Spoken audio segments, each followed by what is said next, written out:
Jalen Freeman was just walking home from school. Three white boys, sons of the most powerful men in town, dragged him into the woods, beat him, and left him to suffer. But Jalen isn't alone. His father, Caleb Freeman, has spent 2 decades hunting enemies in silence. Now he's back home. And this time, the enemies wearing sheriff badges and courtroom robes. One by one, the fathers will learn. This SEAL doesn't call the police. He doesn't post online. He handles things personally. But as Caleb moves in on the men who hurt his son, he discovers something darker, a secret they've buried for generations. What happens when a father built for war brings justice to a town that's never known it? Before we go any further, comment where in the world you are watching from and make sure to subscribe, because tomorrow's story is one you don't want to miss.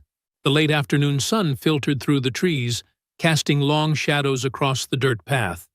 Jalen Freeman's running shoes kicked up small clouds of dust as he made his way home from track practice. His muscles were pleasantly sore from the workout, and the cool autumn breeze felt good against his skin. He pulled out his phone, thumbs tapping out a quick message to his mom. Practice went great. Be home in 20. Letitia's response came quickly. Proud of you, baby. Dinner's almost ready. Jalen smiled, sliding the phone back into his pocket. The shortcut through the woods saved him a good 15 minutes compared to taking the main road. He'd walked this path hundreds of times before, knowing every twist and turn by heart. The familiar sounds of birds chirping and leaves rustling in the wind surrounded him. His mind wandered to the upcoming track meet this weekend. Coach Thompson said he had a real shot at breaking the county record in the 400-meter dash. The thought made his chest swell with pride. All those extra practice sessions were finally paying off. A twig snapped somewhere behind him. Jalen's steps faltered for just a moment, but he kept walking. The woods were full of small animals, probably just a squirrel or rabbit. Still, something made the hair on the back of his neck stand up. He picked up his pace slightly, keeping his breathing steady like he did during training. Another snap, closer this time, and what sounded like hushed voices. His heart rate quickened. The path ahead curved around a thick cluster of oak trees, blocking his view of what lay beyond. Jalen's hands clenched into fists at his sides. He thought about his father's words from their last video call. Always trust your instincts, son. They're trying to tell you something. Right now, his instincts were screaming at him to run. Before he could act on that impulse, heavy footsteps pounded the dirt behind him. Jalen spun around just as 3 figures burst from the tree line. He recognized them immediately. Chase Boyd, the sheriff's son, along with Colton McClellan and Tanner Lattimore. Well, look who it is, Chase sneered, his pale face twisted into an ugly grin. The track star himself. Jalen's mouth went dry. He took a step backward, mind racing through his options. The main road was too far to make a break for it. The woods were too thick to run through at full speed. And these guys were football players. Big, strong, and used to tackling. I don't want any trouble, Jalen said, keeping his voice steady despite the fear churning in his stomach. I'm just heading home. Tanner Lattimore circled to Jalen's left, while Colton moved to the right, cutting off his escape routes. Maybe you shouldn't be taking shortcuts through our woods, Colton said, cracking his knuckles. Might give people the wrong idea. These aren't your woods, Jalen replied, his father's training kicking in as he shifted his stance, trying to keep all 3 in view. This is public land. Chase laughed, but there was no humor in it. Everything in Mason County belongs to someone, boy, and you need to learn your place in it. Jalen's phone buzzed in his pocket, probably his mom wondering why he hadn't responded to her last message. The thought of her waiting at home, dinner getting cold, made his chest ache. But he couldn't reach for the phone now. He couldn't take his eyes off the 3 advancing figures. Last chance, Chase said, pulling something from his back pocket that glinted in the fading sunlight.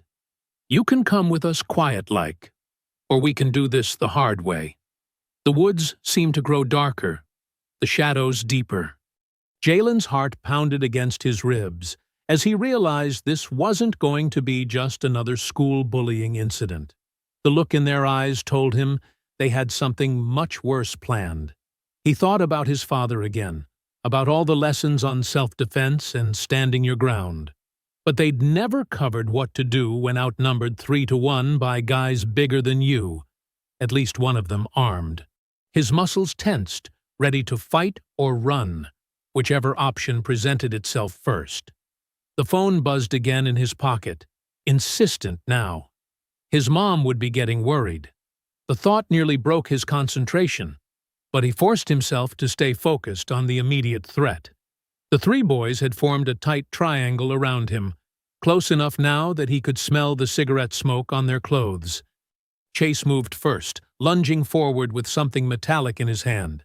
Jalen managed to dodge, but Tanner's massive arms wrapped around him from behind, pinning his arms to his sides. The struggle kicked up clouds of dirt as Jalen's feet left the ground. "Got him!" Tanner growled, tightening his grip until Jalen could barely breathe.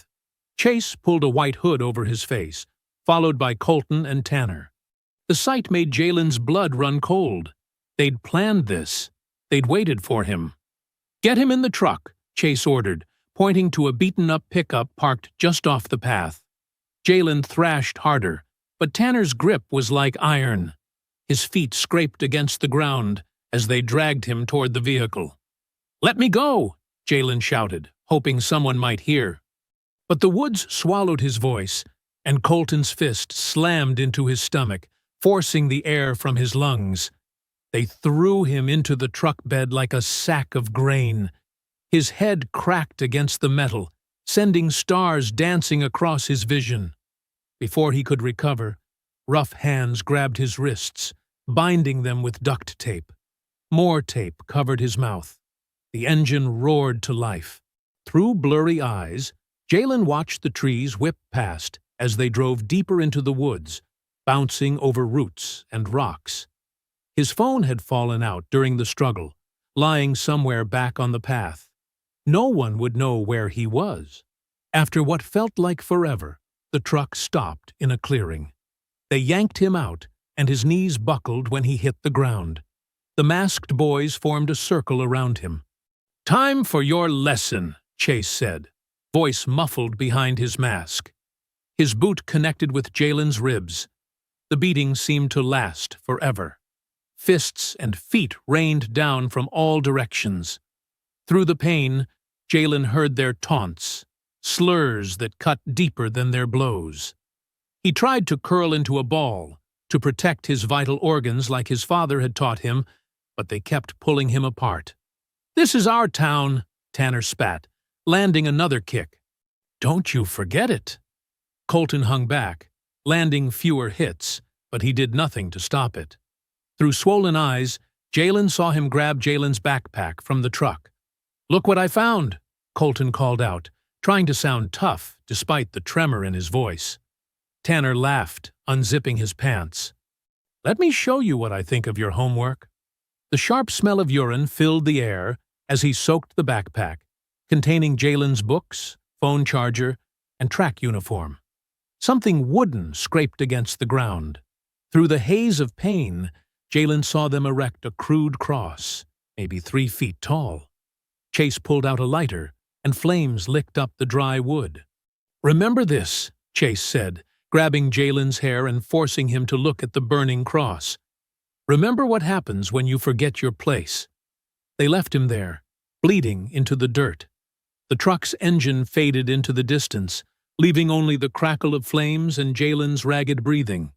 The sky had grown dark, and the temperature was dropping. Using every ounce of strength left, Jalen began crawling toward where he thought the road might be. His whole body screamed in protest. Blood dripped from his nose and split lip, making dark spots in the dirt. He didn't know how long he crawled. Time seemed to stretch and blur. Headlights cut through the darkness. Tires crunched on gravel. Jalen tried to call out, but could barely manage a whisper. "Lord have mercy," a familiar voice said. Mr. Rawls, who owned the farm at the edge of the woods, knelt beside him. The old man's weathered hands were gentle as he checked Jalen's injuries. "Hold on, son. I'm calling for help."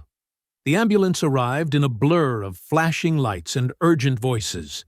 His mother's tears fell on his face as she rode with him to the hospital. The doctors cleaned his wounds, wrapped his ribs, documented everything with grim faces and careful photographs. Late that night, in the quiet hospital room, Letitia paced back and forth. Her hands shook as she dialed a number she rarely used. It rang 3 times before connecting. "Caleb," she whispered, voice breaking. "They hurt our baby. They hurt him bad." In a dark motel room somewhere across the country, Caleb Freeman listened in complete silence as his wife described what had happened to their son. When she finished, he spoke just 2 words, his voice as cold as steel. "I'm coming." The morning sun cast long shadows across Mason County's main street as Caleb Freeman's rental car, a plain gray sedan, rolled into town. He'd driven through the night, his mind replaying Letitia's words about Jalen's injuries. His knuckles whitened on the steering wheel, but his face remained perfectly still. The Lucky Star Diner sat on the corner of Main and Oak, its neon sign flickering weakly in the early light. Caleb parked across the street, studying the building's worn facade. Through the large windows, he could see the morning regulars hunched over their coffee cups. Inside, the bell above the door chimed softly as he entered. The smell of bacon grease and burnt coffee filled the air. A few heads turned to look at him, a stranger in their small town, before quickly looking away. Caleb chose a booth near 2 elderly white men, their clothes suggesting retired farmers or factory workers. "Coffee?" the waitress asked, already pouring before he could answer. Caleb nodded, keeping his movements minimal and controlled. He opened the menu but didn't look at it, focusing instead on the conversation floating from the next booth.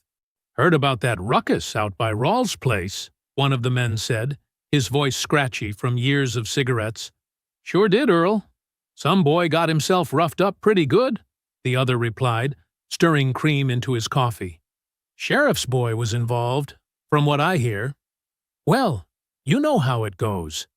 These young ones nowadays, they don't know their place like they used to." Earl's voice dropped lower, but not low enough. "Start getting ideas above their station, thinking they can date our girls, join our teams." The other man grunted in agreement. Shame it had to come to that. But sometimes a lesson needs teaching. Caleb's coffee sat untouched, steam rising in lazy spirals. His breathing remained steady, measured, the same breathing pattern he'd used before countless operations. His eyes tracked every movement in the diner while his ears caught every word. "You hear they burned one of them crosses?" Earl asked, excitement creeping into his voice. "Just like the old days." "Keep your voice down," his friend hissed. "But yeah, I heard. Boyd's boy knows how to send a message, just like his daddy used to." The waitress returned to Caleb's table. "Ready to order, hun?" Caleb looked up at her, his eyes so cold she took an involuntary step back. "Just the coffee," he said softly. The men's conversation continued, growing more animated as they discussed the good old days, when people knew their place. Caleb memorized every detail. Names dropped casually, locations mentioned in passing, the way they spoke about the sheriff and judge like old friends. A young deputy walked in, nodding to the old men as he passed. "Morning, Mr. Earl, Mr. Thompson." "Hey there, Jimmy," Earl called out. "How's the sheriff handling all this excitement?" The deputy shrugged. "You know how it is. Lots of paperwork, but nothing'll come of it. Boy probably started something he couldn't finish." Caleb's hand tightened slightly around his coffee cup, the only visible sign of the rage building inside him. He'd seen this before, in villages across the world. The casual way people talked about violence when they thought it would never touch them. The diner filled up as the morning wore on. More conversations drifted past, whispered rumors about Jalen, about troublemakers from the black part of town, about how these things sort themselves out. Each word painted a clearer picture of Mason County's power structure. Caleb sat there for nearly an hour, barely moving, barely breathing. To anyone watching, he might have seemed lost in thought or killing time. But his mind was working with mechanical precision, mapping out the town's dynamics, identifying pressure points, calculating angles of attack. When he finally stood to leave, he placed a $5 bill under his untouched coffee cup. The bell chimed again as he pushed through the door, stepping back into the morning sun.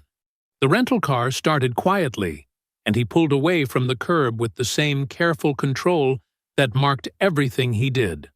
Behind him, Earl and his friend continued their breakfast, unaware that they'd just given a Navy SEAL everything he needed to begin dismantling their carefully protected world. The fluorescent lights of Mason County General Hospital cast harsh shadows across Jalen's bruised face. Caleb Freeman stood in the doorway for a moment, taking in the sight of his son. Purple welts marked Jalen's cheekbone and jaw. His left eye was swollen nearly shut. Letitia rose from her chair beside the bed, tears welling up as she embraced her husband. Caleb held her tight, his eyes never leaving Jalen. "The doctor says nothing's broken," Letitia whispered against Caleb's chest. "But they want to keep him another night for observation." "There was some internal bruising." Caleb nodded, gently releasing his wife. He pulled a chair close to Jalen's bed and sat down, his movements deliberately slow and controlled. "Hey, son." "Hey, Dad." Jalen's voice was hoarse, barely above a whisper. "I need you to tell me everything," Caleb said softly. "Every detail you can remember. Take your time." Jalen swallowed hard, wincing at the pain. "I was walking home through the shortcut. By the creek." His voice trembled slightly. "They had masks on, but I knew who they were. Their voices." As Jalen spoke, Caleb listened intently, his face a mask of calm. He noticed how his son's hands shook when describing the cross they'd burned, how his voice caught when recounting their words. Letitia stood by the window, arms wrapped around herself, fighting back tears. "They took pictures," Jalen added, "on their phones." Laughing about it, Caleb's jaw tightened imperceptibly. He pulled out his own phone and carefully photographed each of Jalen's injuries, making sure to capture the distinct pattern of boot marks on his ribs. The backpack sat in a hospital bag by the bed. He documented that too, paying special attention to the cigarette burns and slurs carved into the fabric. "I'll be back soon," he told them, kissing Letitia's cheek and squeezing Jalen's hand gently. The afternoon sun was harsh as Caleb followed the creek path to where it happened. He moved with practiced efficiency, scanning the ground like he'd done countless times in combat zones. Boot prints in the mud told him there had been 3 attackers. Cigarette butts, Marlboro Reds, lay scattered near a scorched patch of earth where they'd burned the cross. He collected them carefully in a plastic evidence bag. Tire tracks led deeper into the woods. 4-wheel drive, newer model, probably a pickup truck based on the width. He found scraps of rope near a fallen log, frayed ends suggesting they'd been cut rather than untied. These went into another bag. Back at the hospital that evening, the sunset painted the room in orange and shadow. Caleb sat between his wife and son, his voice quiet but firm. "I need their names," he said. Letitia looked away. "Caleb, maybe we should let the police handle this." "The police?" Jalen's laugh was bitter. "Sheriff Boyd's son was one of them, Mom." Caleb's expression didn't change. He waited. Finally, Jalen whispered, "Chase Boyd, Colton McClellan, Tanner Lattimore." Caleb committed each name to memory, noting how Letitia flinched at the last one. The judge's son, the hardware store owner's boy, the sheriff's pride and joy. Each name carried weight in Mason County. Later that night, in his sparse motel room, Caleb stood before the bathroom mirror. The fluorescent light buzzed overhead as he methodically arranged items on the counter. A basic flip phone, still in its packaging. A matte black folding knife, well-maintained. A set of professional-grade lockpicks in a leather case, and a small black notebook, its pages crisp and new. He opened the notebook to its first blank page. With precise, measured strokes, he wrote the first name, Boyd. The Mason County Sheriff's Office sat like a squat brick fortress on Main Street, its windows tinted against the morning sun. Caleb Freeman adjusted his collared shirt and stepped through the glass doors into the artificially cool air of the lobby. The front desk deputy barely glanced up from his crossword puzzle. "Can I help you?" "Here to see Sheriff Boyd." Caleb's voice was quiet, but carried an edge of authority that made the deputy look up again. "And you are?" "Caleb Freeman, Jalen Freeman's father." Something flickered across the deputy's face. Recognition, maybe even a hint of discomfort. He picked up his desk phone and murmured into it, eyes darting occasionally to Caleb. "Sheriff will see you now." Down the hall, last door on the right. The hallway was lined with framed newspaper clippings celebrating Sheriff Boyd's achievements. Drug busts, charity events, high school football victories from his coaching days. Caleb noted each one, building a picture of the man he was about to meet. Sheriff Darrell Boyd's office door stood open. The man himself sat behind a massive oak desk, his bulk straining against a khaki uniform. A half-eaten breakfast sandwich leaked egg yolk onto its wrapper. "Mr. Freeman." Boyd's smile didn't reach his eyes. "What can I do for you this fine morning?" Caleb remained standing, hands loose at his sides. "I'm here about my son's assault." "Ah, yes." Boyd wiped his fingers on a napkin. "Deputy Wilson took that report. Unfortunate business, kids getting rough with each other. 3 boys kidnapped and beat my son while calling him slurs." Caleb's voice remained level. "They burned a cross." Boyd's chair creaked as he leaned back. "Now, let's not throw around loaded terms like kidnapped. Boys will be boys. You know how it is. Sometimes roughhousing gets out of hand. They took pictures." "So I heard." Boyd shrugged. "But no one's seen these alleged photos. And without evidence, there's plenty of evidence." Caleb pulled out his phone, showing the photographs of Jalen's injuries. Boot prints, defensive wounds, the burned backpack. Boyd barely glanced at the screen. Could have gotten those bruises anywhere. Maybe a fight at school? "I hear your boy runs track. Could have fallen during practice." The sheriff's dismissive tone made something cold settle in Caleb's chest.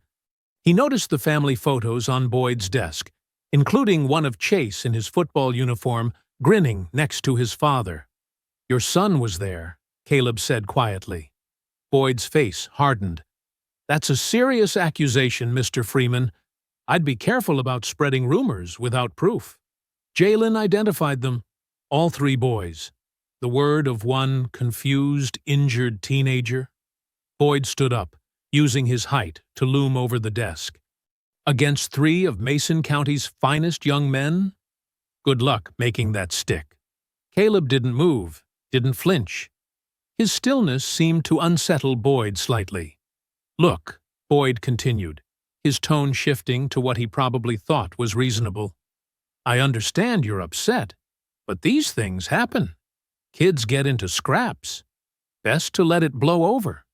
Is that what you'd say if it was your son in the hospital?" Boyd's face flushed red. "Now listen here." "No," Caleb cut him off softly. "You listen. This isn't going away. What happened to my son wasn't roughhousing. It wasn't boys being boys. It was a hate crime. Get out of my office." Boyd's voice shook with barely contained rage. "And if you keep spreading these wild accusations about my boy, you'll find yourself facing harassment charges." Caleb held Boyd's gaze for a long moment. He noticed the slight tremor in the sheriff's right hand, the sweat beading at his hairline. Behind the bluster and badge, Boyd was afraid, not of Caleb specifically, but of what his presence represented. Change, accountability, the end of business as usual in Mason County. "Have a good day, Sheriff."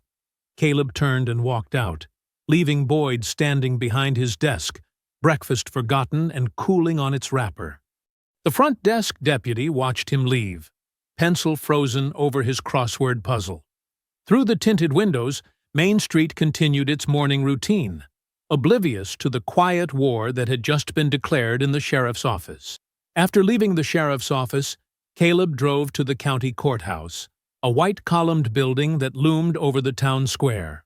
The marble steps led to Judge McClellan's chambers on the second floor. The judge's secretary, a thin woman with steel-gray hair, tried to stop him.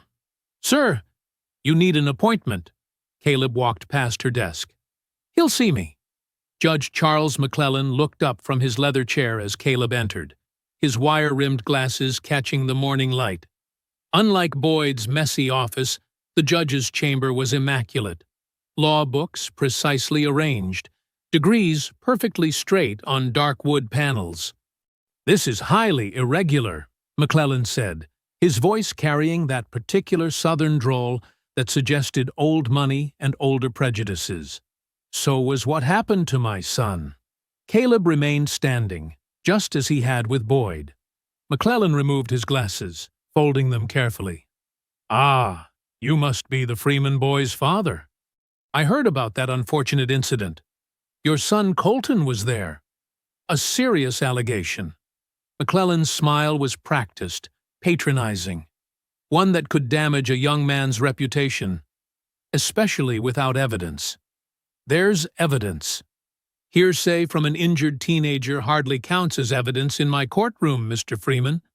Caleb stepped closer to the desk. "This isn't your courtroom, and I'm not here for legal proceedings." McClellan's smile faltered slightly. "Then why are you here? To give you a chance. One chance to make this right." "Is that a threat?" McClellan's hand moved toward his desk drawer. "Just a fact." Caleb's voice remained quiet. "Like the fact that your son helped torture mine." McClellan stood up, face flushed. "Get out of my chambers before I call security." Caleb turned and walked out, leaving the judge trembling behind his expensive desk. The hardware store sat at the edge of town, its faded sign reading, "Lattimore's Home and Hardware," creaking in the breeze. The bell jingled as Caleb entered. Carl Lattimore stood behind the counter, a stocky man with calloused hands and hard eyes. "We're closing early today," Lattimore said without looking up. "This won't take long." Caleb's boots echoed on the worn wooden floor. Lattimore's head snapped up at his voice. Recognition crossed his face, followed by something darker. "You're that Freeman boy's daddy. And you're Tanner's father. Get out of my store." Lattimore's hand disappeared beneath the counter. "Your son took pictures while they beat mine." Caleb kept walking forward. "Posted them online before deleting them. But nothing really disappears from the internet." Lattimore's jaw clenched. "You got no proof." "You get one chance to make this right," Caleb said, just as he had to the others. "One!" Lattimore barked out a laugh. "Or what? You'll sue me? Good luck with that in Mason County. I'm not interested in lawsuits." Caleb turned and walked out, leaving Lattimore gripping whatever weapon he had hidden under the counter. That evening, as crickets chirped in the gathering darkness, 3 vehicles pulled up to Lattimore's barn: the sheriff's SUV, the judge's Mercedes, and Carl's pickup truck. The men gathered inside, their faces lit by a single hanging bulb. "He threatened all of us," Boyd said, pacing on the hay-strewn floor. McClellan perched on a wooden crate, looking out of place in his suit. "He's dangerous. Military-trained." "He's one man," Lattimore spat. "We run this county." "My sources say he's some kind of special forces," Boyd added. "We need to handle this before he starts digging." "Agreed," McClellan nodded. "A show of force. Remind him how things work here." I know some boys who can help, Lattimore said, a cruel smile spreading across his face. Make sure he gets the message. The three men continued plotting in the dim barn, unaware that their world was about to change forever. The barn's single bulb cast long shadows across stacked hay bales and rusted farm equipment. Carl Lattimore twisted the cap off another beer, tossing it into a growing pile on the dirt floor. Sheriff Boyd lounged on an old tractor seat, while Judge McClellan perched uncomfortably on a wooden crate, his expensive suit gathering dust. This Freeman character, Boyd said, taking a long pull from his bottle. He's got that military look about him. The way he moves, like he's sizing everything up. Lattimore snorted. Don't matter how he moves, this is our town. My sources at the VA say he's not just military. Boyd leaned forward, lowering his voice despite being alone in the barn. He's a SEAL, one of those elite types. McClellan dabbed his forehead with a monogrammed handkerchief. Perhaps we should consider a more diplomatic approach? Diplomatic? Lattimore slammed his bottle down. Your boy helped teach that Freeman kid a lesson, same as mine. You getting soft, Charles? The judge's face reddened. I'm merely suggesting we think this through. Violence could escalate. Already thought it through. Lattimore cut him off. We send a message. Clear and simple. Boyd nodded slowly. I got deputies who'll look the other way. Could arrange something quiet like. An accident? McClellan asked, his voice barely above a whisper. Accidents happen all the time, Lattimore said, grinning, especially to outsiders who don't know their place. The barn fell silent, except for the chirping of crickets outside. Boyd finished his beer and crushed the can. My cousin Billy, Lattimore continued, he's got some friends down in Meridian. Real hard cases. They could pay Freeman a visit, make sure he understands how things work around here. McClellan shifted on his crate. And if he reports it? To who? Boyd laughed. Me? I'd have to file that report myself. Could stage it like a robbery, Lattimore said, warming to the idea. Some boys break in, rough him up some. Take his wallet, make it look random. The judge loosened his tie. And if he fights back? You said he's trained. That's why we send enough men, Lattimore replied. 5, maybe 6. Nobody fights off those odds, SEAL or not. Boyd stood up, stretching. Need to be careful, though. Can't have it traced back. Billy's boys ain't stupid, Lattimore assured him. They know how to keep quiet, and they work cheap. McClellan pulled out his phone, checking the time. We should consider the repercussions if this goes wrong. Only thing going wrong is letting this uppity bastard threaten us, Lattimore growled. My daddy didn't build this town just to have some— Watch your mouth, Carl, Boyd interrupted. Walls have ears these days. Lattimore spat on the ground. Point is, we handle this now, or it gets worse. Man comes into my store, threatens me. In front of my customers? He didn't exactly threaten, McClellan pointed out. Just said we had one chance. Same damn thing. Lattimore's voice echoed off the barn walls. You want to wait until he does something? Until he comes after our boys? Boyd walked to the barn door, peering out into the darkness. Carl's right. Better to nip this in the bud. I know a place, Lattimore said, his voice dropping. Old hunting cabin, way out past the county line. Perfect spot for Billy's boys to have a conversation with Mr. Freeman. McClellan stood up, brushing hay from his pants. And if he doesn't survive this conversation? Lattimore's smile turned cruel in the dim light. Like the sheriff said, accidents happen, especially in old cabins. Electrical fires, gas leaks. Lots of things can go wrong in the woods. Jesus, Carl, McClellan whispered. You got a better idea, Judge? Lattimore challenged. Because that Freeman fellow, he ain't the type to back down. You saw his eyes. He means to cause trouble. Boyd returned to the group. We need to decide tonight. Either we handle this, or we risk everything we built. Everything our fathers built, Lattimore corrected. I'll call Billy now. Get things moving. What they didn't notice, hidden in the shadows beyond the barn's weathered walls, was Caleb Freeman. He sat motionless in the darkness, a small parabolic microphone aimed precisely at the gathering through a gap in the wooden slats.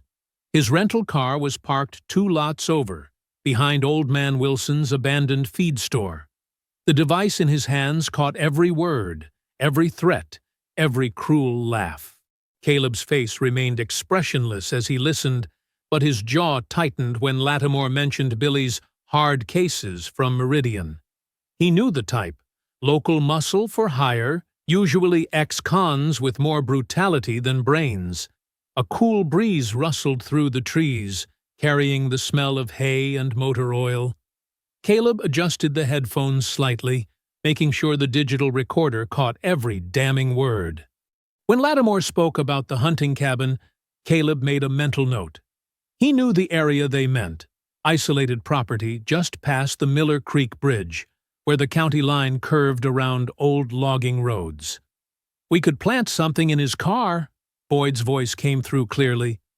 "Got a deputy who can pull him over, find whatever we want in that trunk.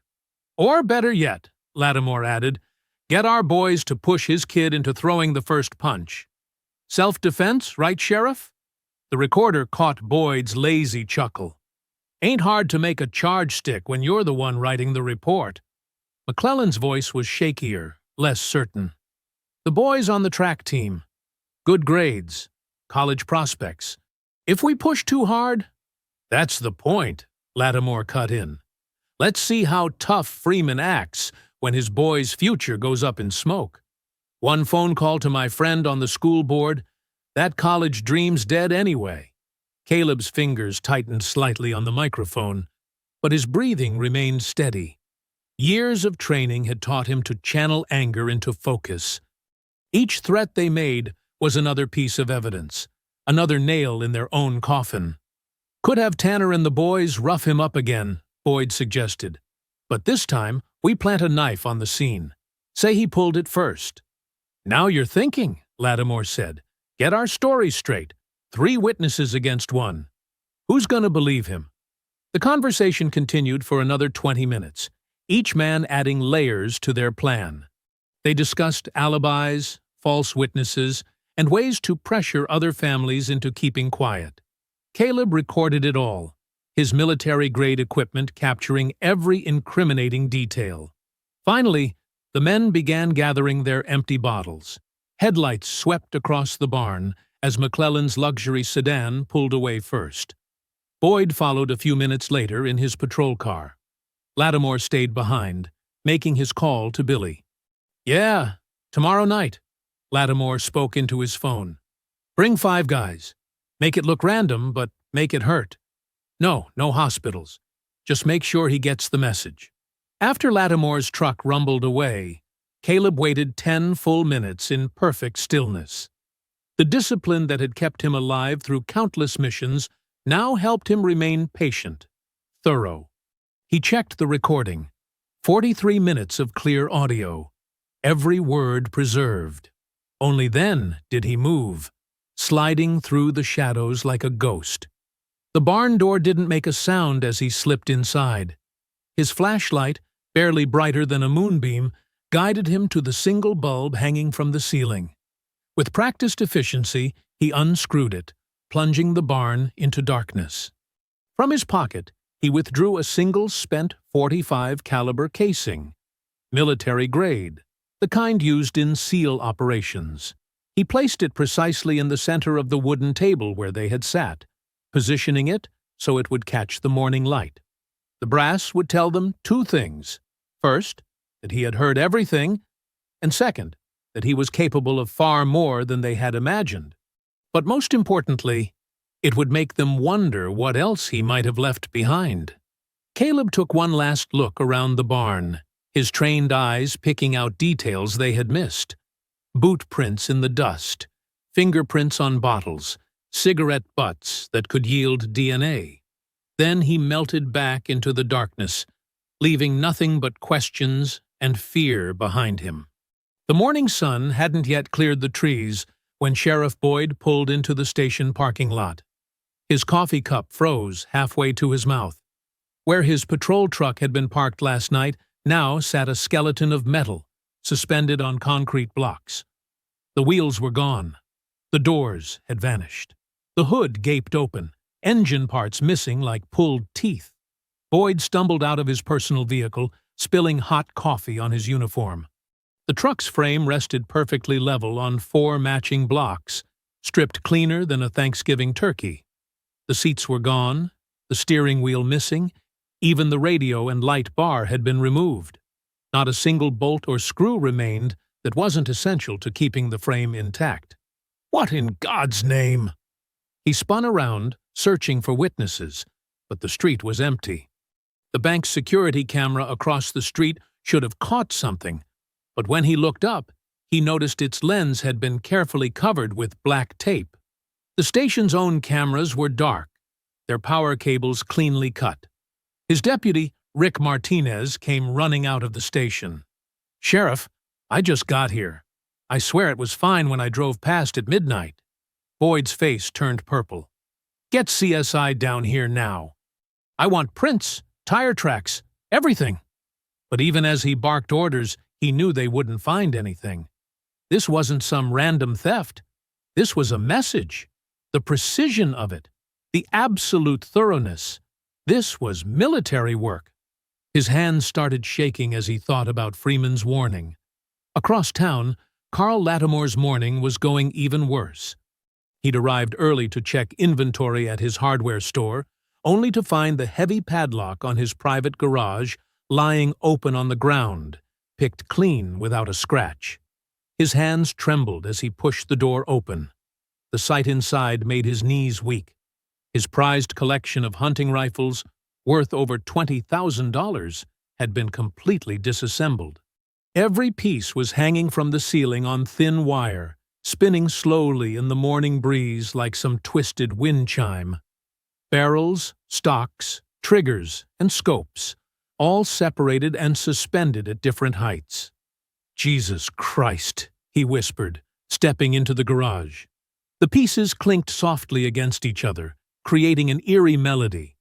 His grandfather's antique Winchester, his custom Remington, his son's first hunting rifle, all methodically taken apart. Not a single screw or spring was missing. They were just reorganized into this macabre display.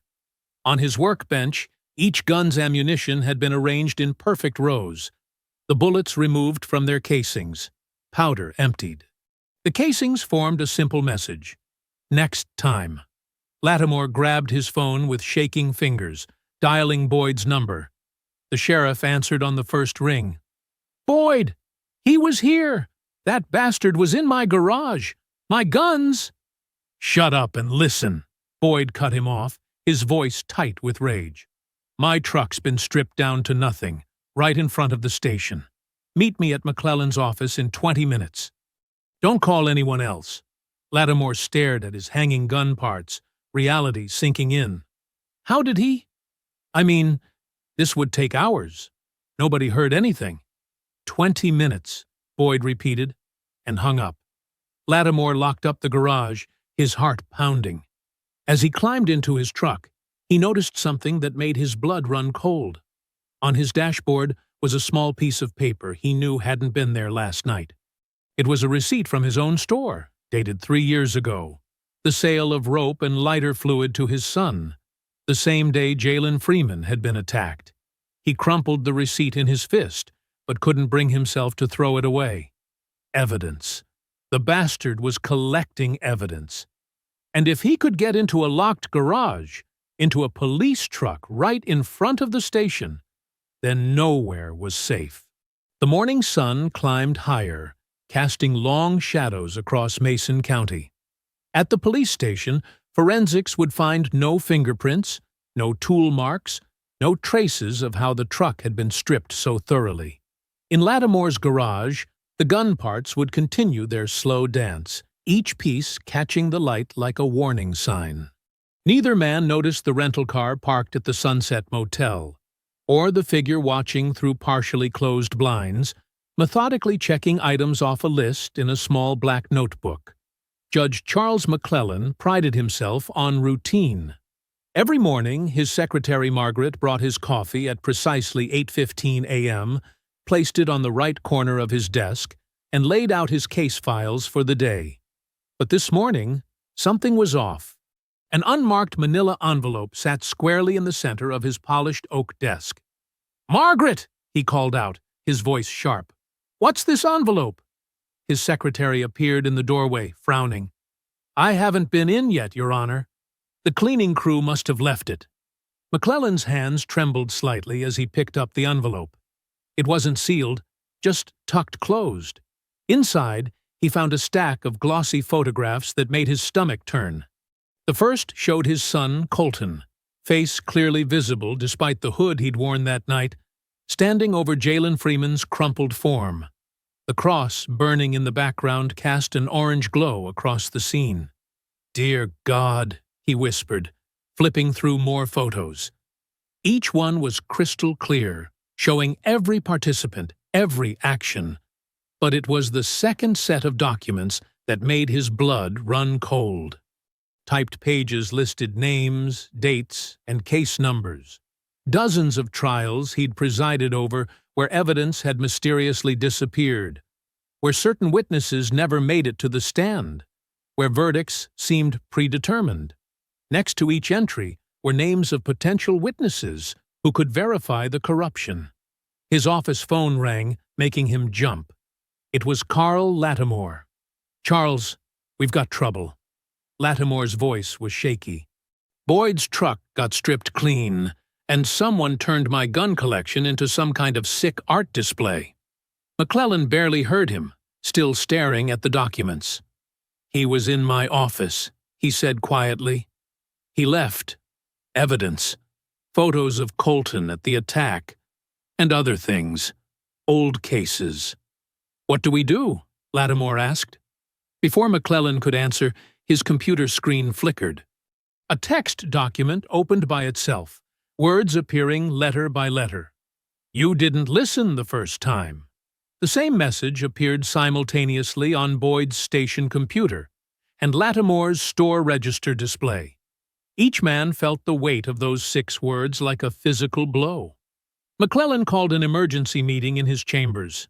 Boyd arrived still wearing his coffee-stained uniform, and Lattimore couldn't stop fidgeting with his car keys. "This is military-grade psychological warfare," Boyd said, pacing. "He's showing us he can get to anything. Our property, our secure locations, our past sins. He's not just some angry father. He's a goddamn ghost." "We need to call in state police," Lattimore suggested. McClellan shook his head, gesturing at the photos and documents. "And tell them what? That we're being harassed by someone who has evidence of our sons committing a hate crime? That he's gathered proof of judicial misconduct? We're trapped." "Then we fight back," Boyd growled. "I've got deputies." "Your deputies couldn't even protect your own truck," McClellan snapped. "He got past station security like it wasn't even there. Face it, we're dealing with someone way beyond our level." As the men argued, across town in the Freeman's backyard, a different kind of meeting was taking place. Caleb stood facing his son in the fading evening light, both wearing workout clothes. "First lesson," Caleb said quietly, demonstrating a basic stance. "Power doesn't come from size. It comes from leverage and knowledge." Jalen mirrored his father's position, feet shoulder-width apart, knees slightly bent.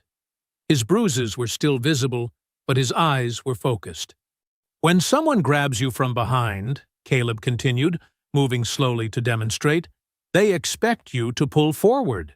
Instead, you drop your weight and step back, like this." For the next hour, father and son moved through various holds and escapes. Caleb's instructions were clear and precise, each movement broken down to its essential components. He showed Jalen how to turn an attacker's strength against them, how to break free from common holds, how to disable without causing permanent damage. "Remember," Caleb said, as they practiced a wrist release, "this isn't about revenge. It's about being ready, about never being a victim again." Jalen nodded, sweat dripping from his forehead, as he successfully broke free from his father's grip. His movements were becoming smoother, more confident with each repetition. The sun set behind the trees as they continued their training, casting long shadows across the yard. Inside the house, Letitia watched through the kitchen window, her heart both heavy and hopeful as she witnessed this quiet moment between father and son. Judge McClellan's key scraped in the lock of his front door. The house was quiet, too quiet. His wife was visiting her sister in Memphis, and Colton should still be at baseball practice. But something felt wrong. The air seemed different, charged with an unfamiliar tension. He stepped into the foyer, setting his briefcase down with a soft thud. That's when he smelled it. Fresh coffee brewing in his kitchen. Coffee he hadn't made. McClellan's hand instinctively moved toward the small of his back, where he kept his concealed .38 revolver. But before his fingers could touch the grip, a calm voice called out from the kitchen. "Your gun won't help you, Judge. Please, join me for coffee." McClellan's throat went dry. He recognized that voice, measured, controlled, almost gentle. The voice of Caleb Freeman. Moving slowly, the judge rounded the corner into his kitchen. Caleb sat at the oak table, 2 mugs of steaming coffee in front of him. He wore simple clothes, dark jeans, a gray t-shirt that showed his muscled arms. His posture was relaxed, but his eyes were sharp and focused. "How did you get in?" McClellan asked, his voice barely above a whisper. "You should upgrade your locks," Caleb replied, gesturing to the empty chair across from him.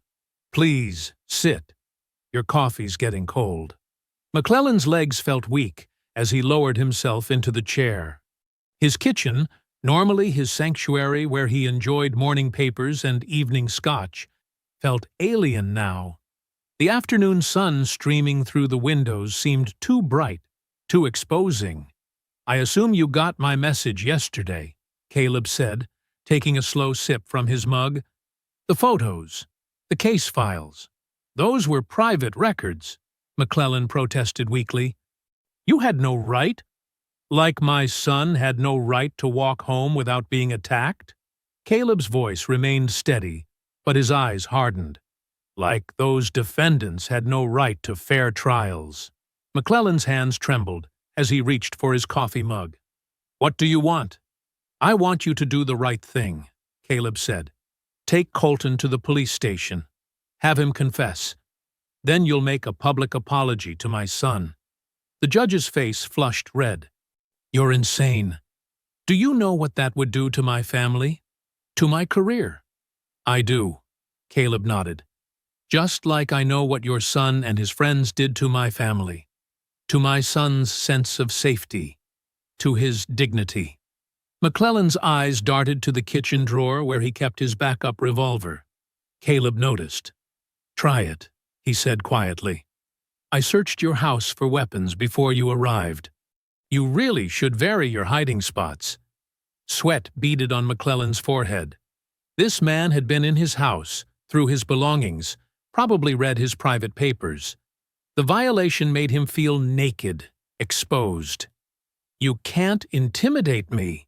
McClellan tried to sound authoritative, but his voice cracked. "I'm an elected official." "I'm not here to intimidate you," Caleb replied, setting his mug down carefully. "I'm here to give you one last chance to show your son what real justice looks like, what real courage looks like. By destroying everything we've built, everything I've worked for, by showing him that actions have consequences." Caleb leaned forward slightly. "That privilege doesn't make you untouchable. That hurting people because of their skin color isn't something we accept anymore." McClellan's hands clenched into fists on the table. "And if I refuse? Then I'll have to handle things differently," Caleb said, his voice still calm but carrying an edge that made McClellan's spine tingle. "And trust me, Judge, you won't like how that plays out." The kitchen fell silent except for the soft ticking of the wall clock. Through the window, birds chirped in the maple tree outside, oblivious to the tension within. McClellan stared into his coffee, watching his distorted reflection in the dark liquid. "How long do I have to decide?" he finally asked. "Until tomorrow morning." Caleb stood up smoothly. 8 a.m. After that, things get complicated. He walked to the kitchen door, then paused. "Oh, and Judge? Don't bother calling Boyd or Lattimore. They're getting similar visits today. I know all about your plan to ambush me. You better call those boys off." McClellan's face hardened. He straightened in his chair, trying to reclaim some authority. "You come into my house, threaten me, and expect compliance? Do you know who I am in this town?" "A man who raised his son to hate," Caleb replied evenly. "A man who twists justice to serve his prejudice. That's who you are." "My family built this county." McClellan's voice rose. "We've maintained order here for generations. You people just don't understand your place." "Our place?" Caleb's eyes narrowed slightly. "Tell me more about our place, Judge." McClellan stood up abruptly, his chair scraping against the tile floor. "I won't be lectured in my own home by some—" "Sit down." Caleb's voice cut through the air like a blade. "Please." Something in that quiet command made McClellan's knees buckle. He sank back into his chair. "Here's what's going to happen," Caleb continued. "You're going to sign a confession detailing your role in covering up hate crimes. You're going to take Colton to the station and have him tell the truth. Then you'll publicly apologize to my son." "Never!" McClellan spat. "You can't prove anything. I have the rope fibers, the cigarette butts, tire tracks that match your son's truck, witnesses who saw them drive by. But more importantly," Caleb leaned forward, his voice dropping lower, "I have the truth, and truth has a way of coming out." McClellan's hand inched toward the kitchen drawer. "Get out of my house. Last chance, Judge. Do the right thing. Show your son there's a better way." McClellan lunged for the drawer, yanking it open. His fingers closed around the revolver's grip. But before he could raise it, Caleb moved with frightening speed. One hand clamped down on McClellan's wrist, twisting until the gun clattered to the floor. The other hand grabbed the judge's collar. In one fluid motion, Caleb slammed McClellan's head against the table. The judge slumped, dazed. "Wrong choice," Caleb said softly. Working quickly and methodically, Caleb dragged McClellan to his study. He stripped the judge down to his underwear, a final humiliation for a proud man. Using duct tape from his pocket, he secured McClellan to the leather office chair, arms bound behind his back, ankles taped to the chair legs. On the mahogany desk, Caleb placed a formal confession he'd prepared, along with a pen. He'd typed out every detail: dates, names, incidents of judicial misconduct. All it needed was a signature. McClellan's head lolled as he regained consciousness. His eyes widened in panic when he realized his situation. "You're insane," he slurred. "They'll hunt you down for this." "No one's hunting anyone," Caleb replied, checking the tape bonds. "You're going to have a quiet breakdown. Stress of the job, maybe. People will whisper, but they'll understand. Happens to men in power sometimes. You won't get away with this." McClellan struggled weakly against the tape. "I already have." Caleb walked to the door. "Someone will find you eventually. Maybe you'll sign the confession. Maybe you won't. But everyone will know your true character now." He paused in the doorway. "One more thing, Judge. If anything happens to my son again, anything at all, I'll be back. And next time, I won't be so gentle." Hours passed. The sun set, casting long shadows through the study windows. McClellan's shoulders ached. his mouth dry from the tape across it. When Sarah Jenkins, his court clerk, finally found him after he missed afternoon sessions, her scream echoed through the empty house. Word spread quickly but quietly through Mason County. Judge McClellan had suffered some kind of breakdown, found in his underwear, ranting about Navy SEALs and conspiracies. Such a shame. The pressure must have finally gotten to him. But in certain circles, in country club lounges and back rooms where powerful men gathered, a different kind of whisper spread.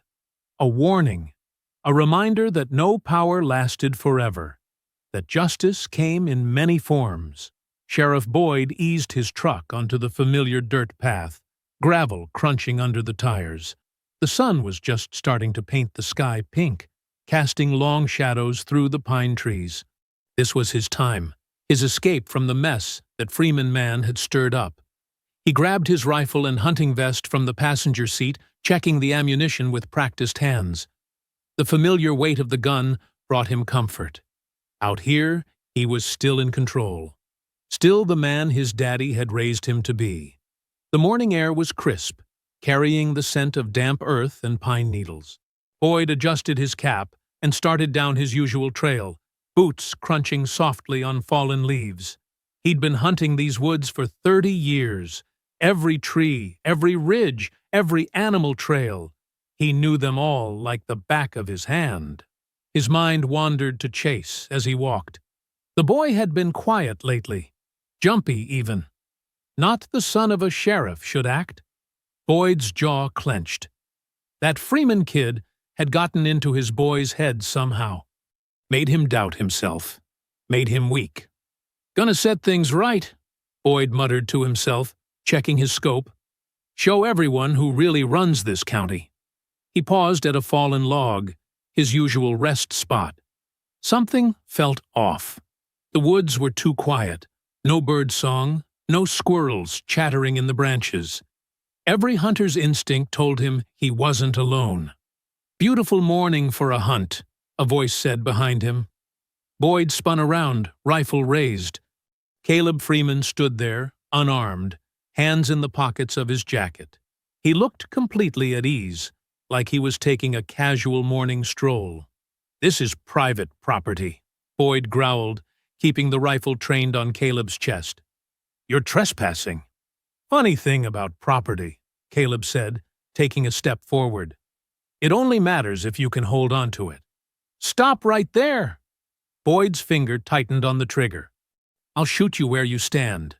"No, you won't." Caleb took another step. "Because deep down, under all that badge and bluster, you're a coward, just like your boy." Boyd's face flushed red. "You don't talk about my son." "Chase cried, you know," Caleb continued, still advancing, "when they were beating my boy. Didn't want to do it. But he was more scared of disappointing his daddy than doing what was right. I said, 'Stop!'" Boyd's hands were shaking now. "Make me!" Boyd squeezed the trigger. The click of an empty chamber echoed through the trees. He pulled again. Click, click, click. Caleb reached into his pocket and held up a handful of rifle cartridges. "Looking for these?" With a roar, Boyd swung the rifle like a club. Caleb moved like water, stepping inside the wild swing. His elbow connected with Boyd's solar plexus, driving the air from his lungs. The rifle clattered to the ground. Boyd stumbled back, gasping. He was a big man, used to throwing his weight around. But Caleb moved with the fluid precision of a predator. Each strike was calculated, measured, designed to hurt. "Fight back!" Boyd wheezed, swinging haymakers that hit nothing but air. "Fight like a man!"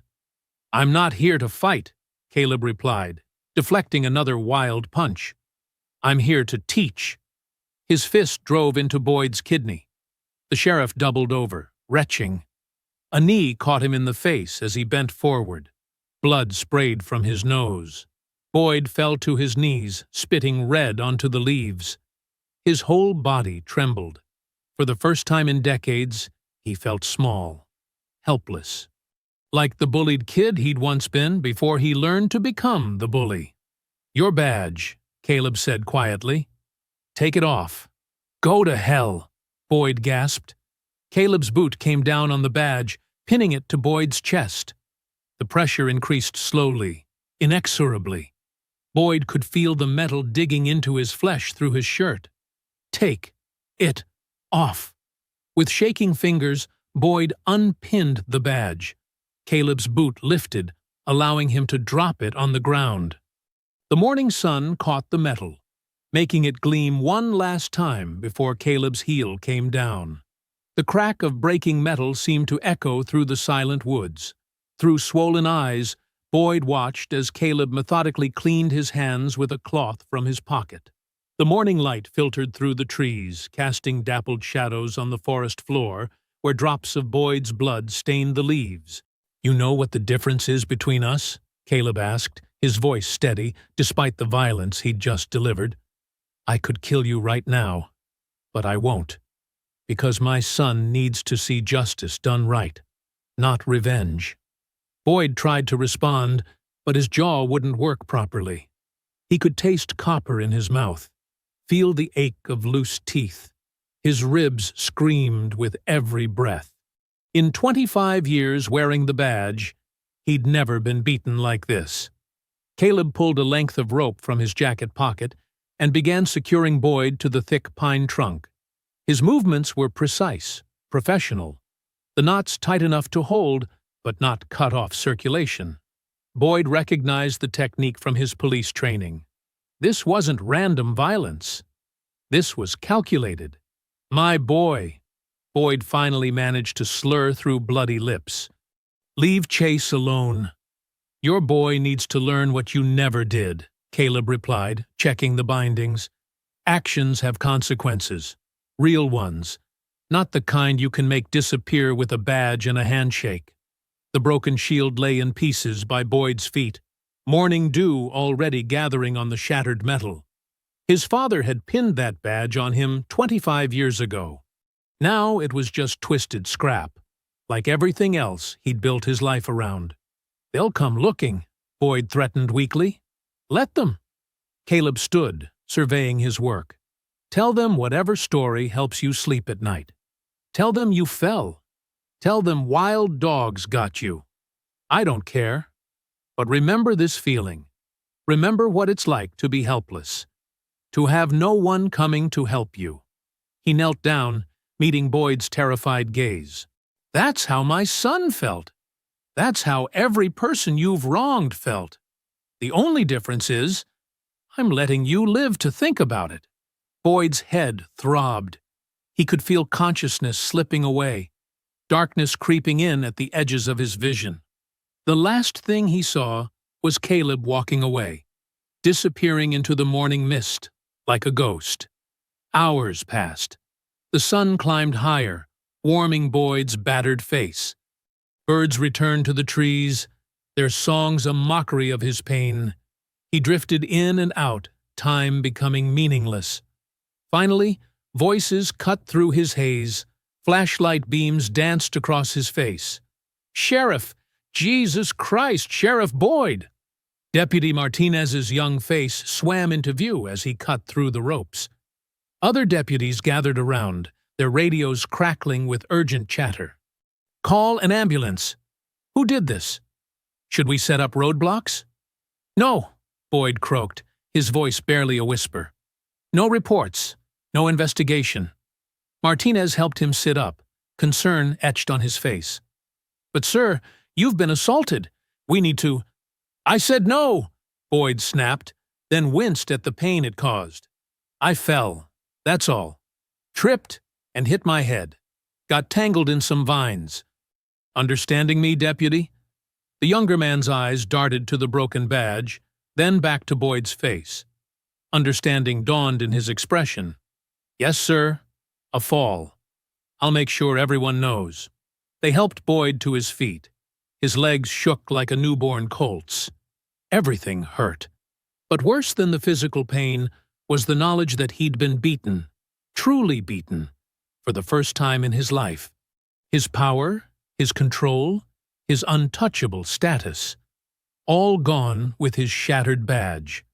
As they half-carried him back to the trail, Boyd caught a glimpse of movement in the trees. Just a shadow, maybe a trick of the light. But he knew. Caleb was still watching. Would always be watching. For the first time in his life, Sheriff Darrell Boyd was afraid. Not of death or pain, but of justice. Real justice. The kind that couldn't be bought off or bullied away. The kind that came with quiet footsteps in the woods and left broken badges in its wake. Carl Lattimore's knuckles turned white as he gripped the edge of his workbench. The evening light filtered through the dusty windows of his hardware store's back room, casting long shadows across the worried faces of the 3 teenagers before him. His son Tanner stood in the middle, flanked by Chase Boyd and Colton McClellan, all of them looking considerably less confident than they had a week ago. "Your fathers are weak," Carl spat, pacing like a caged animal. "Boyd's lying in bed with broken ribs. McClellan won't even leave his house. But I'm not backing down to some uppity soldier who thinks he can walk into our town and change things." Tanner shifted his weight, a familiar spark of cruel anticipation lighting up his eyes. "What do you want us to do, Dad?" Carl stopped pacing and leaned forward, his voice dropping to a harsh whisper. "That Freeman boy needs to learn his place. His daddy might think he's tough, but he can't be everywhere at once." Chase Boyd rubbed his jaw nervously. "My dad said to lay low. He said, 'Your dad's a coward.'" Carl slammed his fist on the workbench, making tools rattle. "All my hunting rifles destroyed. Boyd's truck stripped clean. McClellan tied up like an animal. And what are they doing? Hiding. Someone needs to show these people there are still consequences in this town." Colton McClellan, usually the quietest of the 3, spoke up. "But what if Freeman's dad—" "He won't be a problem if you do this right." Carl cut him off. He pulled open a drawer and removed 3 black ski masks, tossing them onto the workbench. "You wear these. You catch the boy alone. You make sure he understands that his daddy's little show of force doesn't change anything." Tanner picked up one of the masks, a cruel smile spreading across his face. "We'll handle it, Dad. Just like last time." Carl grabbed his son's shoulder, squeezing hard enough to make the boy wince. "No crosses this time. No pictures. No evidence. Just fists and a message. Make it quick. Make it hurt. And make sure he knows why." The other 2 boys exchanged uncertain glances, but Tanner's enthusiasm seemed to steady them. They'd followed his lead before, and the rush of power they'd felt that day in the woods still burned in their memories. "When?" Chase asked, finally picking up his mask. "Tomorrow after school," Carl said. "He always walks home alone after track practice. Same route through the woods." He turned to Tanner. "You've been watching him?" Tanner nodded, practically bouncing with anticipation. "Yeah, every day this week. He thinks he's tough now, doing those little karate moves in his backyard with his dad. But 3-on-1? He won't stand a chance." Carl's face darkened. "Make sure of that. I don't want him fighting back. I want him broken. Sometimes you have to break something to fix it." The boys huddled closer as Carl laid out the plan. The route, the timing, the escape path, everything methodical, everything designed to leave no trace. This wasn't just about Jalen anymore. This was about proving that nothing had changed, that their power still held. "What about our dads?" Colton asked, his voice small. "They'll know it was us. They'll thank us," Tanner answered before his father could. "Deep down, they know this needs to be done. They're just scared right now."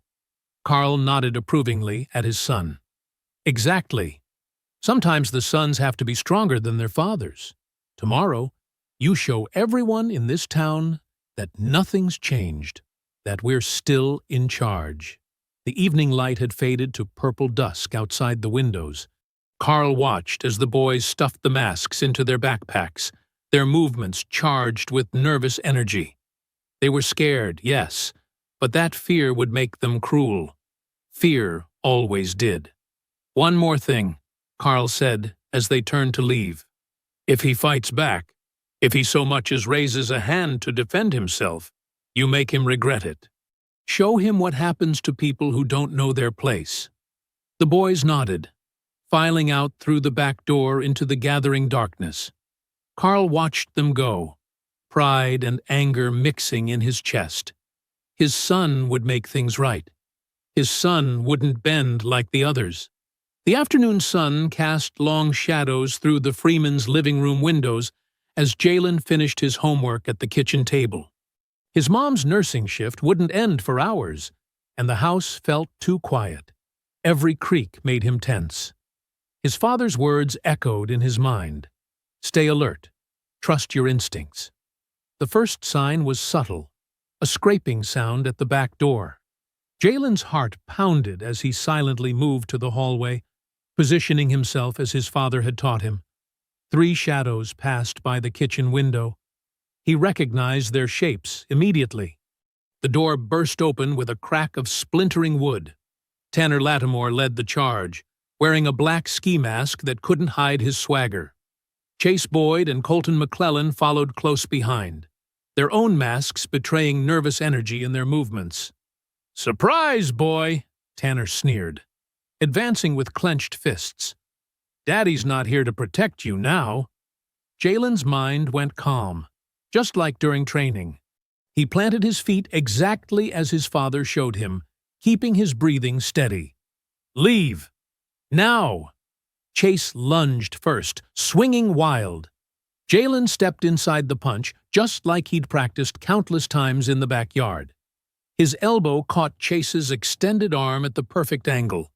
The crack was loud, followed by Chase's howl of pain as he crumpled to the floor, clutching his broken arm. "You're dead!" Tanner charged forward, but his rage made him sloppy. Jalen sidestepped, using Tanner's momentum to drive him face first into the wall. Picture frames crashed down around him. Colton hesitated by the door, clearly torn between joining the fight and running. That hesitation cost him as Jalen closed the distance, driving his knee into Colton's stomach. The boy doubled over, gasping. "Get out!" Jalen's voice carried an authority that surprised even him. "Get out of my house!" Chase scrambled backward on his good arm, tears streaming down his face. Colton grabbed him, helping him up. They stumbled toward the door, leaving Tanner still dazed against the wall. Red and blue lights suddenly flooded through the windows. Someone had called the police, probably one of the neighbors who'd heard the commotion. Tanner pulled off his mask, a bloody grin spreading across his face. "Perfect timing," he said, just as 2 deputies burst through the open door, weapons drawn. "Hands up! Everyone on the ground!" Jalen raised his hands slowly, his heart sinking as he recognized Deputy Wilson, Sheriff Boyd's right-hand man. The other deputy rushed to Chase, who was sobbing dramatically now. "He attacked us!" Tanner shouted, playing his role perfectly. "We just came to talk, and he went crazy. Look what he did to Chase." Deputy Wilson roughly grabbed Jalen's arms, forcing them behind his back. The handcuffs bit into his wrists as the deputy tightened them unnecessarily hard. "That's not what happened," Jalen said firmly, keeping his voice level despite the rage and fear churning inside him. "They broke in. They were wearing masks. Look at the door." "Shut it!" Wilson growled, shoving Jalen toward the patrol car. "We got 3 witnesses saying you assaulted them when they came to visit. That's all I need to know." Through the car window, Jalen watched paramedics arrive to tend to Chase's arm. Tanner and Colton gave their statements, probably spinning whatever tale Carl Lattimore had prepared for them. The deputies didn't even bother photographing the broken door or the marks on the wall. The ride to the station passed in a blur. Booking was a series of humiliations: fingerprints, mugshot, rough hands shoving him through metal detectors. They took his shoes, his belt, everything but his clothes. The cell was cold concrete and steel, smelling of bleach and despair. Jalen sat on the hard bench, his back against the wall, staring at nothing. Hours crawled by. Other deputies passed, some smirking, others carefully avoiding his gaze. He thought about his father's training, about how Caleb had prepared him for this moment without ever saying it directly. "The fight doesn't end when you win," he'd said. "It ends when you're safe." Jalen wasn't safe yet, but he wasn't afraid anymore either. He'd stood his ground. He'd protected himself. And now he waited, knowing that somewhere in the darkness his father was already moving, already planning, already bringing a different kind of justice to Mason County. The night grew deeper. Jalen didn't move from his spot against the wall. He didn't speak when deputies taunted him through the bars. He just sat and waited and remembered everything. The fluorescent lights buzzed overhead as Caleb Freeman walked into the Mason County Sheriff's Station at 7 a.m. sharp. His boots clicked against the worn linoleum floor, each step measured and deliberate. The morning shift deputies looked up from their coffee cups, tension filling the air as they recognized him. Deputy Wilson's hand instinctively moved toward his holster. "Station's not open for visitors yet." Caleb didn't break stride. His voice was quiet, but carried across the room like thunder. "I'm here to see my son. Visiting hours start at 9. Now." Caleb planted his feet at the front desk. His eyes locked onto Wilson's, and something in that steady gaze made the deputy take a small step backward. Officer Martinez, a younger deputy who'd only been on the force 6 months, cleared his throat. I'll take you back, sir." He fumbled with his keys, pointedly avoiding Wilson's glare. The cell block door creaked open. Caleb's footsteps echoed down the narrow corridor until he reached the last cell on the left.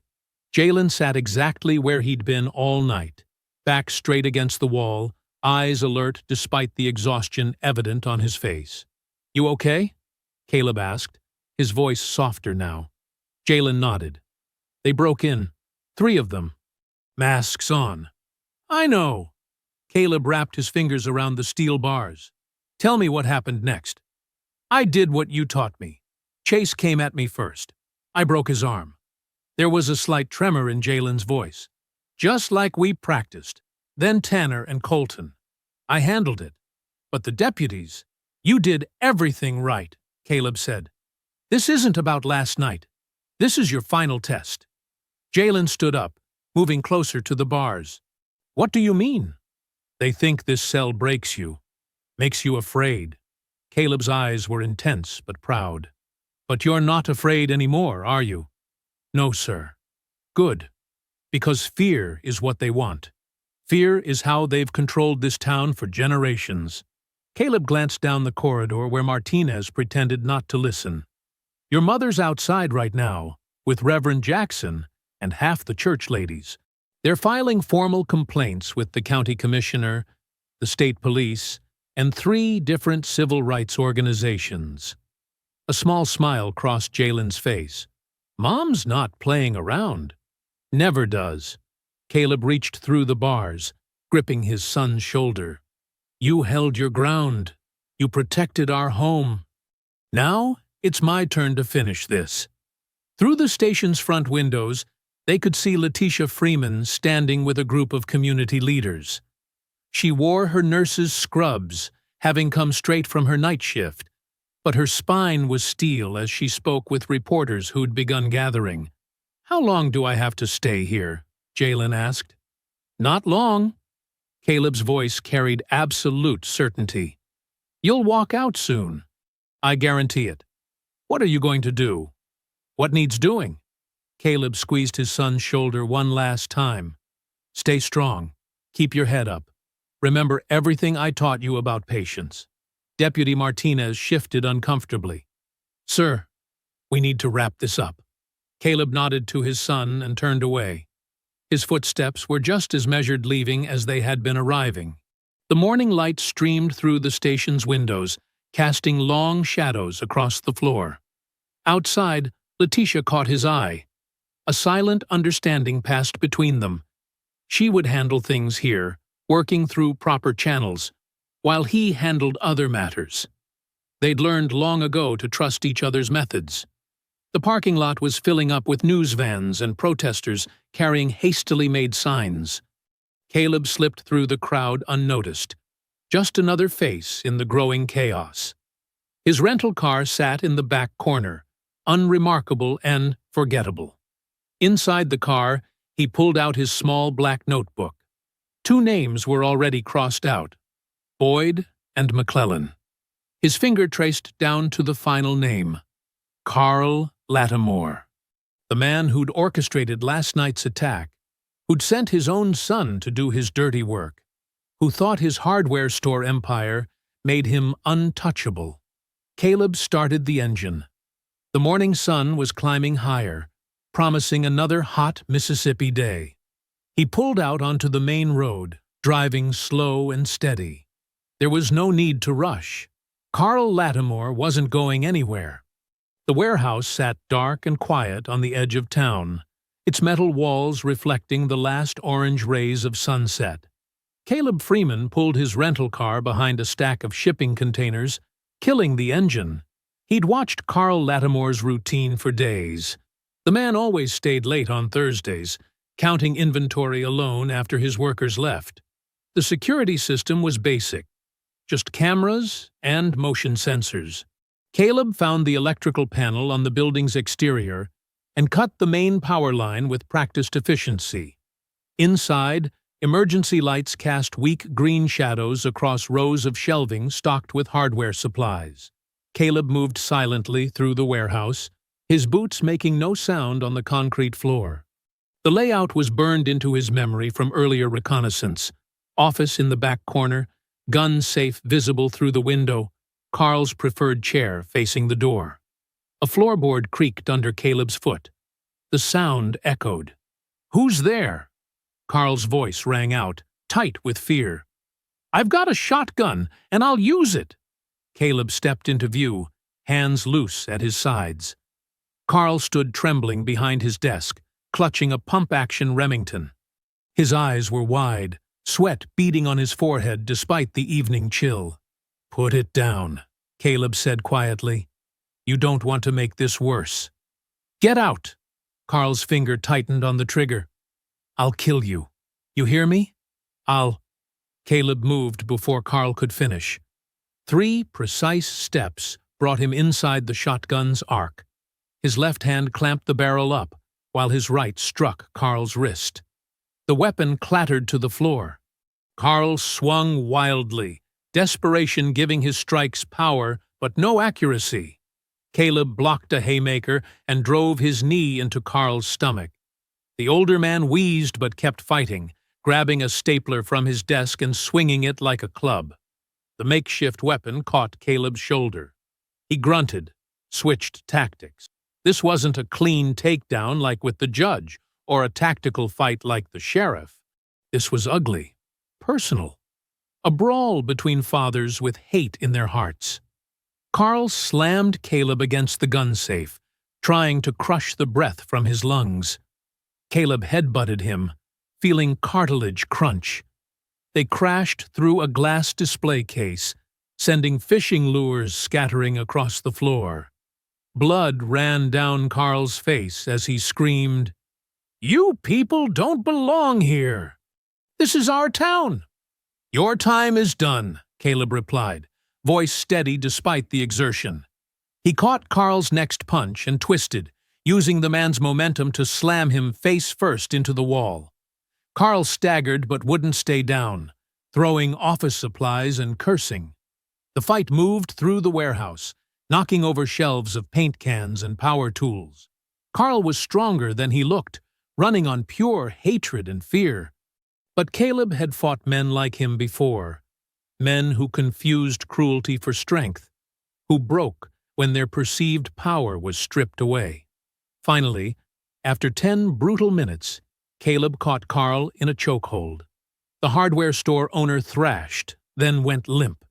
Caleb zip-tied his hands and feet, securing him to a support post where the morning crew would find him. Walking back to the office, Caleb picked up Carl's fallen shotgun and Carl's hunting knife from the desk drawer. He pressed the blade against the gun safe's metal surface, carving a single deep line down its face. The steel screamed as he worked, leaving a permanent scar on Carl's prized possession. "This ends tonight," Caleb said to Carl's unconscious form. He placed the knife just out of reach and walked to the office phone. He dialed the mayor's private number, knowing it would go to voicemail at this hour. When the recording beeped, he spoke clearly. "My son is still in that cell. You've got until morning." The morning sun cast long shadows across the empty parking lot of the Mason County Sheriff's Office. Caleb Freeman leaned against his rental car, arms crossed, watching the entrance with the patience of a man who'd spent countless hours on surveillance missions. His clean white shirt and pressed khakis made him look more like a businessman than a warrior. But his stance, balanced, alert, ready, told a different story. A few deputies hurried past him, avoiding eye contact. Word had spread fast about what happened at Lattimore's warehouse last night. Nobody wanted to be the one to challenge the quiet man waiting outside. Letitia's car pulled up at 8:15 a.m. sharp. She stepped out wearing her nurse's scrubs, a thick manila envelope tucked under her arm. Her face showed the strain of a sleepless night, but her steps were steady as she walked to stand beside her husband. "Everything's here," she said, patting the envelope. "Witness statements, medical records, photos of the injuries, plus documentation of similar incidents they've swept under the rug over the years." She glanced at Caleb. "Mr. Rawls helped me gather quite a collection." Caleb nodded once. "Good people remember." They didn't have to wait much longer. Mayor Thompson's black SUV rolled into the lot at 8:30. The mayor, a heavy-set man with thinning gray hair, climbed out looking distinctly uncomfortable. He wiped sweat from his forehead despite the mild morning air. "Mr. Freeman," he said, trying to sound authoritative but his voice wavering slightly. "Perhaps we could discuss this in my office?" "Here's fine," Caleb replied. His tone was conversational, almost friendly, but his eyes never left the mayor's face. The mayor shifted his weight. "Look, we all want what's best for the community. There's no need for this situation to escalate further." "My son spent the night in jail for defending himself," Letitia cut in, her voice sharp. "I'd say it's already escalated." She opened the envelope and handed the mayor a stack of papers. He flipped through them, his face growing paler with each page. "These incidents," he started. "Go back 15 years, Letitia finished. "All documented, all buried." Caleb straightened up from his car. The small movement made the mayor take an involuntary step back. "Simple solution," Caleb said quietly. "Drop the charges. Release my son. We all go home." The mayor looked between them, then at the damning paperwork in his hands. I'll need to make some calls." "Make them," Caleb said. The next 30 minutes moved quickly. Phone calls were made, papers were signed. By 9:15, the cell door opened and Jalen walked out, still wearing his clothes from yesterday. No reporters waited outside. No cameras flashed. Just a family walking to their cars while the mayor retreated to his office, already drafting damage control measures. Later that morning, a series of quiet announcements rippled through the town. Judge McClellan would be taking an extended medical leave, effective immediately. Sheriff Boyd had requested vacation time to deal with family matters. The school board scheduled an emergency meeting to discuss community healing initiatives. At Carl Lattimore's hardware store, a "for sale" sign appeared in the window. His son Tanner wasn't in school that day, or the next. Caleb drove Jalen to May's Diner, a small place on the outskirts of town. They sat in a corner booth away from the few morning customers. The waitress brought coffee for Caleb, orange juice for Jalen, and plates of scrambled eggs and toast for both. For a while, they ate in comfortable silence. Jalen's face still showed bruises, But he held himself differently now, straighter, more assured. He'd faced his fears and stood his ground. Nothing could take that away from him. The community center's old gymnasium echoed, with afternoon sunlight streaming through dusty windows. Jalen stood at the entrance, his hands trembling slightly as he gripped the door handle. The bruises on his face had faded to yellowish marks, but the memory of that night in the woods still felt fresh. Miss Angela, the center's director for 15 years, looked up from her desk when Jalen walked in. Her face brightened with genuine warmth. "Jalen Freeman, we've missed you around here." "Hi, Miss Angela," Jalen said, his voice quiet but steady. "I was wondering if I could talk to you about something." She gestured to the chair across from her desk, concern crossing her features as she noticed the healing marks on his face. Everyone in town knew what had happened, but few spoke about it openly. "I want to teach some basic self-defense," Jalen said, straightening his shoulders. "To the younger kids, the ones who might need it." Miss Angela folded her hands on her desk, studying him carefully. "Are you sure you're ready for that, honey?" Jalen nodded, more confident now. "I learned some things, important things, about standing tall, about being ready." He paused, choosing his words carefully. "About not being afraid anymore." The old gymnasium had been cleared of basketball equipment, blue exercise mats spread across the wooden floor. 4 middle school boys stood in a loose line, shuffling nervously and watching Jalen with mixture of curiosity and uncertainty. They were all black, all small for their age, all carrying the same watchful look Jalen recognized from his own reflection. "First thing," Jalen said, his voice stronger than he expected, "is learning how to stand." He demonstrated the stance his father had taught him.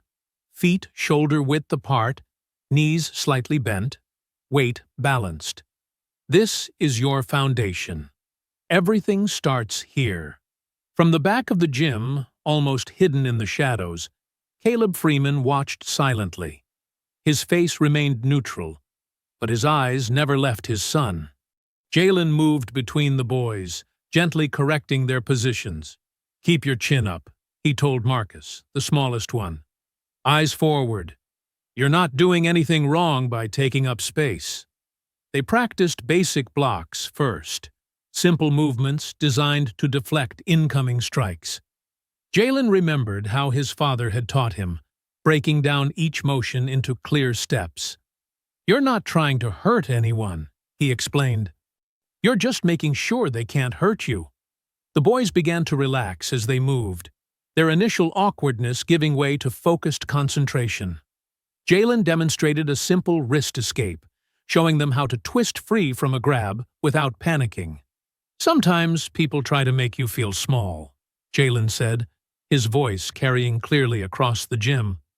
"They want you to believe you don't deserve to walk freely, to feel safe." He helped Chase, a lanky 12-year-old, perfect the escape motion. "But that's not true. You have the right to protect yourself." As the hour progressed, Jalen felt something shifting inside him. Each time he helped one of the boys correct their stance or praised their improvement, a small piece of his own fear seemed to dissolve. He wasn't just teaching techniques, he was sharing something deeper, something his father had given him. "Remember," Jalen said as they practiced sidesteps, "the goal isn't to fight. The goal is to be ready, to be strong, to know your worth." He demonstrated a smooth, defensive movement. When you know these things, sometimes you don't have to fight at all. The boys moved with growing confidence, their movements becoming more fluid. Jalen caught glimpses of pride in their eyes, the same pride he'd felt when he'd successfully defended himself that night at home. As the class drew to a close, Jalen lined the boys up again. They were sweating slightly, but standing straighter than when they'd arrived. He led them through a formal bow, just as his father had taught him. In the back of the gym, Caleb's stern expression softened into a smile as he watched his son. Jalen stood before his small class, his posture perfect, his head held high. The afternoon light caught his profile, highlighting not the fading bruises, but the strength that had always been there, waiting to emerge. I hope you enjoyed that story. Please like the video and subscribe so that you do not miss out on the next one. In the meantime, I have handpicked 2 stories for you that I think you will enjoy. Have a great day.